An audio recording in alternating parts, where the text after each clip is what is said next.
The juxtaposition of incongruity. That's the term they call it. Juxtaposition of incongruity. Merging of the incompatible. Merging of the incompatible. Taking two things that are mutually exclusive, placing them side by side and finding a single common denominator they share. Juxtaposition of incongruity. And what juxtaposition of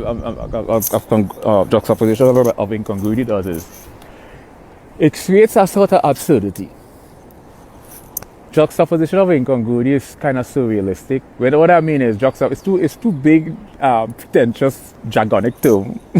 Those jargonic terms pretentious.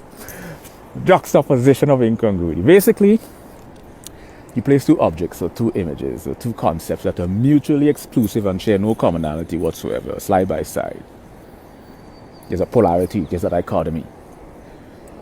Right? Each object or each image has its own distinctive characteristics. But there's a polarity, because juxtaposition is when you place side by side. Incongruity. Incongruity is incompatibility, when two things don't mesh together. It's like ice cream and a cigarette lighter. So you see, that's not a polarity, and that's not a duality. That's a contrast. Contrast